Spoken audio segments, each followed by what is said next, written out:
आते हैं समावेशी शिक्षा, बोले तो इंक्लूसिव एजुकेशन। हमेशा एक चीज याद रखना, इंक्लूसिव एजुकेशन और इंटीग्रेटेड एजुकेशन में क्या अंतर है, बच्चे के मन में बड़ा आता है कि एक तो होती है दीदी एकीकृत शिक्षा। क्या होती है गुड्डा? एकीकृत शिक्षा, यानी जिसे बोलते हैं इंटीग्रेटेड, क्या बोलते हैं? Integrated education. और एक होती है इंक्लूसिव एजुकेशन, समावेशी शिक्षा, है ना? मन में आता होगा कि क्या अंतर है दीदी, ये बताओ। अच्छा, वेलकम राव साहब, ऋतिक सूर्या रो रहे हैं, काहे रो रहे हो भाई? मैम जी यूपी टेट सिलेबस जैसे सीडीपी और अन्य सब्जेक्ट तैयार कर लें तो क्या रीट हो जाएगा? मेरा मतलब कि यूपी टेट और रीट का सिलेबस सेम है क्या? नहीं मनीष जी, ऐसा नहीं है। मैंने शायद एक वीडियो बनाई है, आपने शायद देखी नहीं है, शायद नहीं, मैंने तो 100% बनाई है। उस वीडियो में मैंने ये साफ बताया है कि किस तरीके से रीट का सिलेबस सीटेट या किसी भी टेट से अलग है। तो प्लीज उसको ढूंढिए, उसको देखिए, तो आप समझ पाएंगे उस बात को। तो टीचर इसको ये कहता था कि बेटा तुम यहीं बैठो क्लास में, स्पोर्ट्स के पीरियड में बाकी सारे बच्चे खेल के आएंगे। तो बाकी सारे बच्चे खेल रहे हैं, ये बेचारा क्या कर रहा है? बैठा हुआ है, होमवर्क कर रहा है। ये बेटा तुम जाके म्यूजिक वाले पीरियड, मतलब म्यूजिक वाले सर के पास चलेगा। तो ये वहां जाके सारे गा मा पादा नीसा कर रहा है। ठीक है, इसको क्योंकि खेल नहीं सकता तो ये इसको महसूस कराया जा रहा है। तो ये थी इंटीग्रेटेड शिक्षा। इंटीग्रेट तो किया, शामिल तो किया, लेकिन समान मौके नहीं दिए गए, क्योंकि एक ही तरीके का पाठ्यक्रम चलता था और एक ही तरीके के पाठ्यक्रम को हिसाब में रखते हुए, ध्यान में रखते हुए हर हालत में क्या करा जाता था? बोले सबके लिए यही है। तो ये समझ लो कि, लेकिन इसकी संभावनाओं को आगे बढ़ाने का कोई मौका नहीं है। तो ऐसे में समावेशी शिक्षा, इंक्लूसिव एजुकेशन लाई गई। फैक्ट पर ध्यान देंगे, सभी बच्चों की शिक्षा एक ही साथ एक ही स्कूल में हो, और याद रखिए सभी को समान अवसर मिले, इसे कहते हो समावेशी शिक्षा। अब आप कहोगे दीदी आपकी कहानी में समान अवसर ही तो दे रहा है टीचर, कि तीनों को कह रहा है कि दौड़ो, तो सबको समान अवसर मिल रहा है। समान अवसर का मतलब आपकी क्षमताओं के हिसाब से आपको अवसर दिए जाएं तो समान अवसर कहलाएंगे। क्या कहलाएंगे? आपको आपकी क्षमताओं के हिसाब से अवसर दिए जाएं तो वो समान अवसर कहलाए जाएंगे, अन्यथा नहीं कहलाए जाएंगे। समान अवसर का मतलब है जरूरत के हिसाब से अवसर देना। ठीक है साहब? अब भैया सबको कह दो कि नहीं दौड़ो दौड़ो दौड़ो, मछली कह देगी उई माँ मेरे पैरों में छाला पड़ गया, कैसा बकवास टीचर। तो ये वाला मामला नहीं। तो समावेशी शिक्षा में आपको क्या करना है? सेम एक्सेस या पहुंच का अधिकार है। अभिगम्यता का मतलब होता है बेटा जी एक्सेस, कि सबको पढ़ाई तक पहुंचने का क्या है? सेम एक्सेस है। क्या है बेटा जी? सेम एक्सेस है। अब एक बात याद रखना, इक्वालिटी और इक्विटी में क्या अंतर होता है? इक्वालिटी और इक्विटी, तुम्हें लगता होगा इक्वालिटी इक्वालिटी कितना बढ़िया है। इक्वालिटी और इक्विटी, समता और समानता में बहुत बड़ा अंतर होता है। समता ज्यादा अच्छी चीज है। इक्विटी, इक्विटी का मतलब क्या है? बराबर बराबर बराबर। और इक्वालिटी का मतलब क्या है? इक्वालिटी का मतलब वही है कि सारे के सारे क्या कर रहे हैं? मछली, कबूतर और खरगोश तीनों को इक्वल इक्वल समझते हुए टीचर क्या कह रहा है? दौड़ो। इक्वालिटी ये है। लेकिन इक्विटी क्या है? कि मछली को कहा जाए कि ओ मछली रानी, तुम तो जल की रानी, बाहर निकलोगी मर जाओगी, अंदर रहोगी नाच जाओगी, तो चलो तुम अंदर रेस लगाओ। फिर कबूतर, जा कबूतर जा, पहले प्यार की पहली चिट्ठी ले यहां से और उड़ के 5 मिनट में मेरे को दिखा। तो कबूतर उड़ के दिखा रहा है मैं कितना तेज हूं एकदम। तो ये है इक्विटी, समता। ठीक है ना? समता। तो समावेशी शिक्षा समता यानी इक्विटी का मौका देती है, आवश्यकता के अनुसार अवसर देती है। क्या करती है? हाँ, जा कबूतर जा, गो कोरोना गो की तरह, गो कबूतर गो। ठीक है?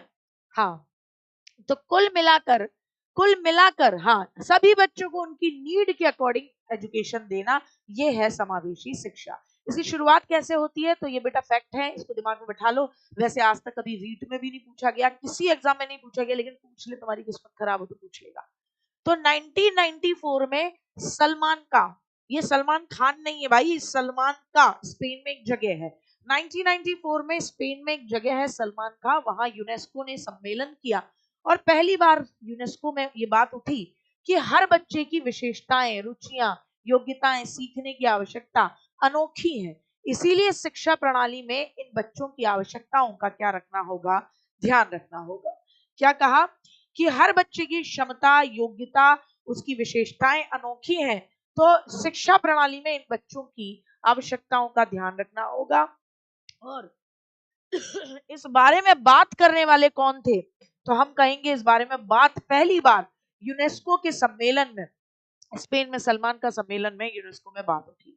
तो समावेशी शिक्षा किसके अगेंस्ट है, तो समावेशी शिक्षा ये कहती है कि क्योंकि सबकी जरूरतें अलग अलग हैं, तो समावेशी शिक्षा मानकीकृत या स्टैंडर्ड पाठ्यचर्या या निश्चित पाठ्यचर्या एक ही तरीके से पढ़ाना या मूल्यांकन की खिलाफत करती है। यानी समावेशी शिक्षा ये कहती है कि जरूरत के हिसाब से मूल्यांकन हो, जरूरत के हिसाब से पढ़ाने की विधियां तय हो और जरूरत के हिसाब से क्या हो, स्टैंडर्ड करिकुलम न बनाकर लचीला करिकुलम बनाया जाए। क्लियर, बहुत बढ़िया। ये है तो कलयुगी एकलव्यों से कि अंगूठा तो तुम देने से रहे, लाइक ही दे दीजिए और अपने अपने सोशल मीडिया प्लेटफॉर्म पर क्लास को तुरंत शेयर कर लीजिए। जो भी आप इस्तेमाल करते हैं, व्हाट्सएप, टेलीग्राम, इंस्टाग्राम, बनाना, दिखाना, स्नैपचैट, अपने फुटुआ ही भेजोगे, क्लास नहीं भेजोगे।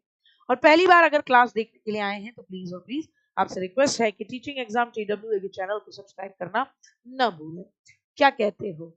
हाँ जी। शारीरिक रूप से विशेष आवश्यकता वाले बच्चे जिनको बोलने में दिक्कत हो सकती है, देखने में, सुनने में या मूवमेंट करने में दिक्कत हो सकती है। ठीक साहब, क्लियर हुआ। इसी तरीके से मेंटली विशेष आवश्यकता वाले बच्चे, एक वो जो गिफ्टेड है, प्रतिभाशाली गिफ्टेड, दूसरे वो जो क्रिएटिव हैं, जो कि हर चीज के तमाम इनके पास सॉल्यूशन है, और तीसरे वो जो मानसिक रूप से मंद हैं, जिन्हें आप मेंटली रिटार्टेड कहते हो। क्या कहते हो? मेंटली रिटार्टेड कहते हो इन्हें। आप क्या कहते हो? मेंटली रिटार्टेड चाइल्ड इन्हें आप कहते हो। यानी ये बहुत धीमी गति से सीखते हैं। फिर बात निकल कर आती है एजुकेशनली। एजुकेशनली कौन सा बच्चा है जिसे आप विशेष बच्चों में रखोगे? एजुकेशनली वो बच्चा जो बहुत तेजी से सीखता है, यानी अगेन एक गिफ्टेड बच्चा जो करिकुलम को बाकियों की तुलना में जल्दी कंप्लीट कर लेता है। तो ये भी विशेष आवश्यकता वाला बच्चा है। क्यों? क्योंकि इसको बाकी बच्चों से जल्दी मचेगी। ये कहेगा और दीदी जल्दी करा दो ना प्लीज प्लीज प्लीज, दीदी जल्दी करा दो ना प्लीज प्लीज प्लीज, अभी है ना मैं दीदी इतना धीरे मत कराओ। बाकी कहेंगे दीदी धीरे धीरे चलाओ। क्यों? अब आओ भैया प्रतिभाशाली बच्चा, तो सबसे पहला बच्चा वो लो तुम जो गिफ्टेड बच्चा होता है। तो प्रतिभाशाली बच्चा बोले तो गिफ्टेड बच्चा। अब इस बच्चे को पहचानोगे कैसे? इसके हाथ में कोई गिफ्ट है नहीं। इसका ना तुम टेस्ट ले रहे हो, नॉर्मल क्लास में टेस्ट ले रहे हो, पता पड़ रहा है इसके 100 में से 100 नंबर आ रहे हैं। तुम इससे क्वेश्चन आंसर पूछ रहे हो, डिबेट कर रहे हो, इसके तर्क जबरदस्त लेवल के जा रहे हैं। ये उच्च लेवल का चिंतन करता है। ये तुमसे क्लास में ऐसे ऐसे क्वेश्चन पूछ लेता है कि तुम्हें लगता ही हो तुम पढ़ा रहे हो साइंस से, तुमसे पूछ रहा है थर्मोडायनेमिक्स के बारे में, तुम्हें लग रहा है क्या पूछ ले रहा है। बेटा मैं कल पढ़ के आऊंगा, तुम्हें भी नचा देगा। इसकी नॉलेज इतनी है क्योंकि इसको सेल्फ इंटरेस्ट है पढ़ने में। तो ये घर से रिवीजन करके आता है, घर से एक्स्ट्रा चीजें पढ़ता है। तो आप इसका उपलब्धि परीक्षण कहते हो, करते हो अचीवमेंट टेस्ट, तो इसके यार नंबर ज्यादा आ रहे हैं बाकी बच्चों के मुकाबले। आप इसका अभिवृत्ति, आप इसका एप्टीट्यूड टेस्ट कर रहे हो, तो आपको पता पड़ रहा है इसको, है ना, मोस्टली ऐसे सब्जेक्ट्स में जो कि प्रैक्टिकल सब्जेक्ट है और उच्च लेवल का चिंतन चाहते हैं, उनमें इसका कमाल जलवा है।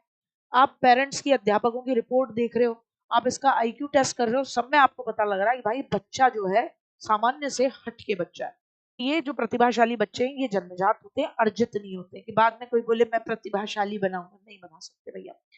इन बच्चों की बुद्धि लब्धि जनरली 140 से उससे ज्यादा होती है। क्रो एंड क्रो, कौआ एंड कौआ भैया ने ये कहा था, इन बच्चों की बुद्धि लब्धि कितनी होगी? 130 या उससे ज्यादा होगी, याद रखिएगा 130 या उससे ज्यादा। हालांकि जब हम बुद्धि टॉपिक पढ़ रहे होंगे तो टर्मन की पूरी लिस्ट पढ़ेंगे। ठीक। इनकी वोकेबलरी जो होती है, वोकेब बहुत होती है।